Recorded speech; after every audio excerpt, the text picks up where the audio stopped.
So I just got back from watching Darling in the Franxx. I mean Gundam SEED Freedom. Okay, right off the bat, to be honest, I did not hate the movie. Now, it's been some time since I watched Gundam SEED Destiny for I don't know how long. Like, it's been a couple of years since I watched Gundam SEED Destiny or even just Gundam SEED. Gundam SEED Destiny clearly being the one that it's not exactly my favorite. But despite my issues with that series, I can't really say that I hated it. I mean, I definitely will not put it in my top 5 or even 10 top Gundam series. But I can't deny that I did get some enjoyment out of it from time to time. Now, when I got to the movie theater and I took my seat, I was actually a little surprised to see that the movie theater was actually kind of packed.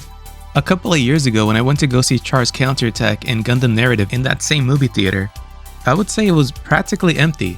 Like, you had maybe a quarter of what the audience was at this movie theater tonight. So I think it says quite a bit of what the popularity of Gundam SEED still is today. Despite the criticisms that Gundam SEED has gotten over the years, it's still one of the more popular Gundam series. Now, even before the movie started, I had to say I had my doubts.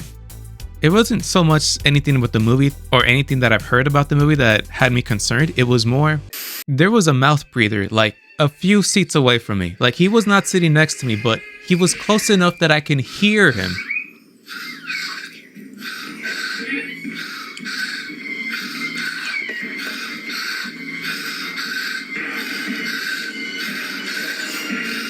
Like, it sounded like I had Darth Vader right behind my ear. Like, I know we all have to put up with a lot when we go to see a movie at a movie theater. Like, there's always like little kids running around, or there's a couple like arguing or whatever, but mouth breathers and loud mouth breathers, that's just going to another level. Like, bro, what the hell?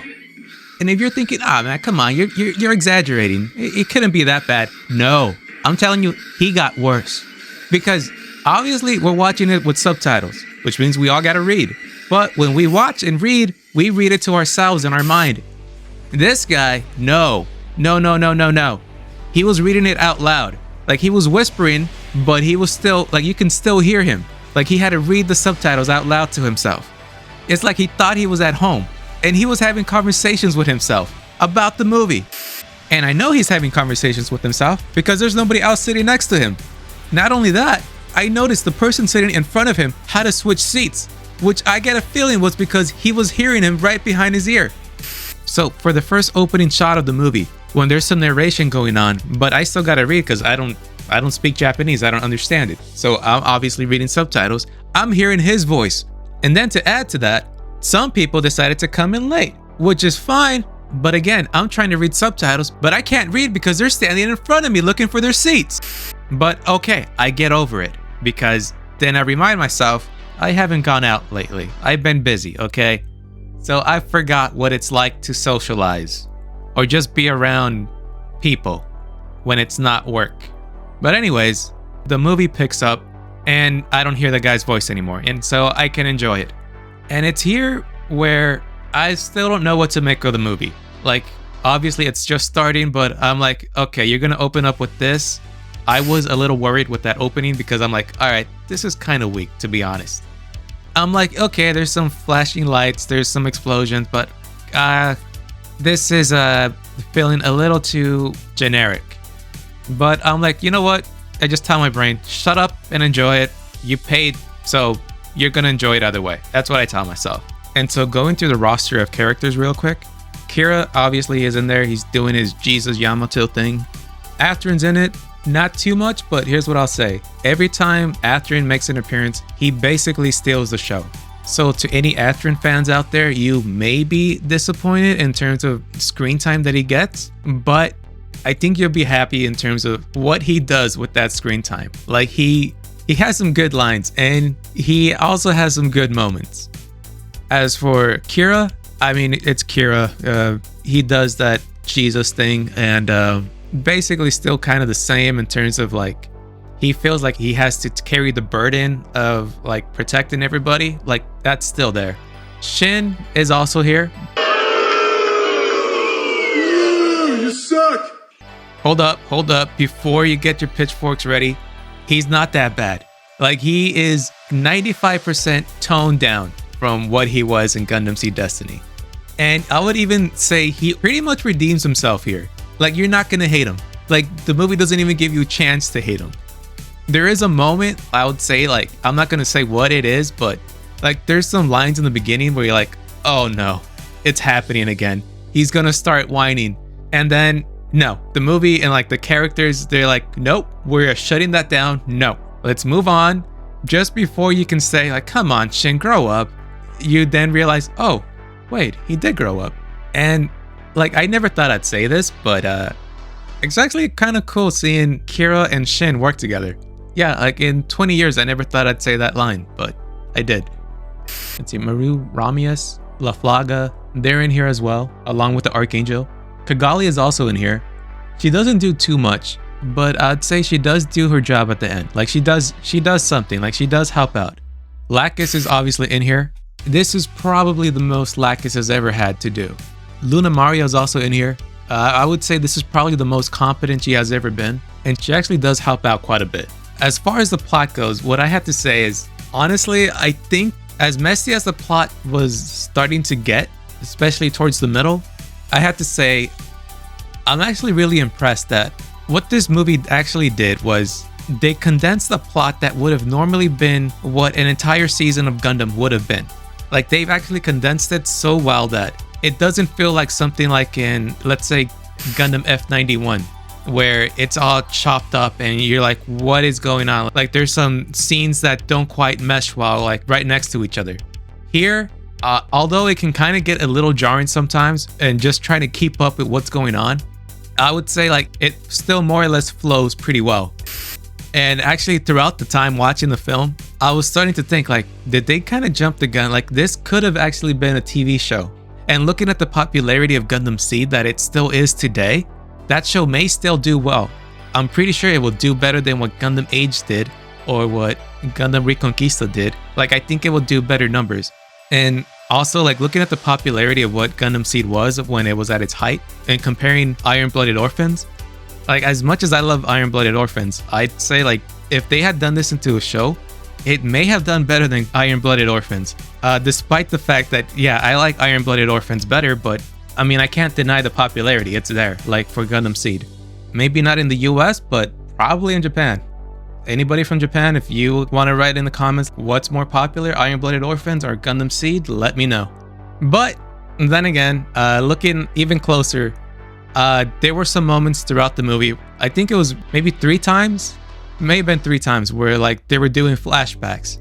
And like, I remember the first time they did the flashback in the movie, like fairly early on, I was like, no, like, please don't do what you did before, where like Gundam Seed Destiny was like 30 to 40% flashbacks. And even though the movie actually doesn't do that too much, again, it only does it like 3 times, maybe 4 times. And they're like relatively short. I was starting to think, you know what? Maybe not a complete TV series that's like 50 episodes long.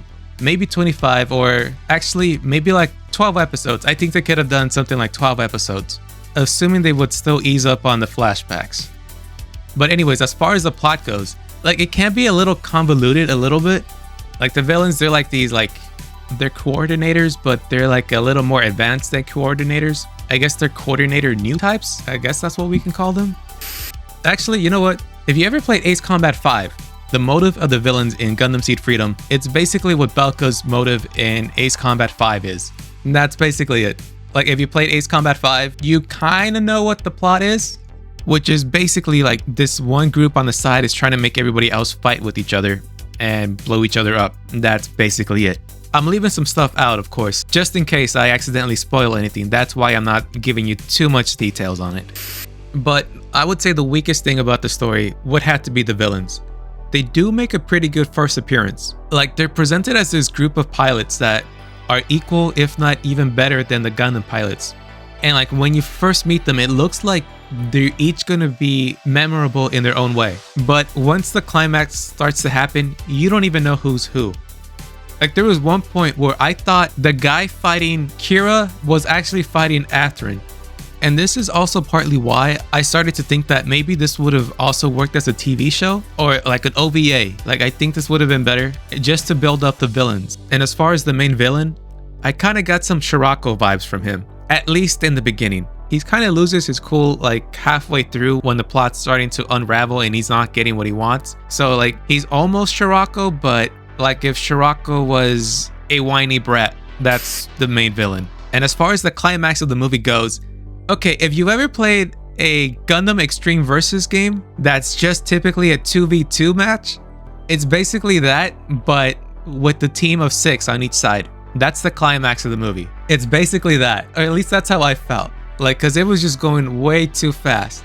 And also, look, if you've seen Darling in the Franxx, you're gonna get Darling in the Franxx vibes towards the end. No, it's not aliens, nothing like that, but there's gonna be a Darling in the Franxx moment. Like if you've seen Darling in the Franxx, you cannot unsee it when it pops up. I don't necessarily mean it as a bad thing. I just mean like, look, when you see it, you'll see it. Like aside from the villains, like the only issues I have with the movie, there's only 2. There's these 2 moments where like they almost break the movie. One is where like there's this character who says something and acts in a way that I don't necessarily buy it. Like I don't think this character would have said that and acted this way. But without giving away too much, like they're quick to like just shut it down. Like the movie kind of fixes itself when that happens. And then there's one moment towards the end where it's like if you pause the movie at the wrong time, I guess is the way I can say it. Like you might get the wrong impression. There's one moment where like it looks like one character did something that is not physically possible even by Gundam standards. But like again, like the movie kind of fixes itself like without giving you the time to like be like whoa plot hole or like whatever. Those are like really my only complaints. Oh yeah, and one other thing that I also didn't necessarily like, but it's more of an annoyance more than anything else, and it's just like in both Gundam SEED and in Gundam SEED Destiny, there's these moments where like either the villain or somebody like Shin would like give off their own points of views of something or like express their own philosophies or whatever. And you'll have somebody like Kigali or Kira or Atherin, and like they'll like repeat like the first 3 words of what they said and they'll like be cut off. Like, and they'll have like that stupid look on their face because they don't have like a comeback or they don't know how to like make a counter argument. I guess that's just part of the DNA of Gundam SEED. Aside from that, I like the visuals. The music was pretty good. You hear some new songs and you also hear some of the classics. The action sequences were also pretty good. I'm not really gonna give it a rating or anything. I'll just say, I mean, it's not a terrible movie. If you like some of Gundam SEED and maybe a little bit of Destiny, I think you'll enjoy this. If your only argument for not liking Destiny was because of Shin, that argument doesn't apply to this movie because there's not much of Shin in terms of like giving you ammo to hate on him. Beyond that, I mean, if you just don't like SEED, then I mean, nothing's gonna convince you. But aside from that, to anybody else, I think, hey, there's worse things to watch, and this is pretty decent mecha. I don't know if it'll be a classic in 20 years from now, but who knows. And when I was in the movie theater, people were into it. Like people were clapping and people were laughing.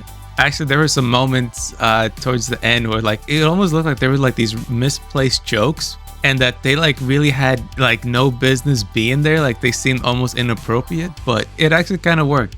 I wasn't hearing any groans or complaining from the audience. It was more like they were just laughing at it. I had a good time watching it, and so did everyone else by the looks of it. Overall, pretty good. I'd say, like, if anything, like if I was to compare it to anything, I can really only compare it to both Gundam SEED and Destiny, and I guess Stargazer. I'll put it definitely above Destiny, maybe like right there with Gundam SEED. And well, I do prefer Stargazer, although I haven't seen Stargazer in a while, so I may need to rewatch it and then I'll reassess my ranking system. But yeah, anyways, these are my initial thoughts of seeing it.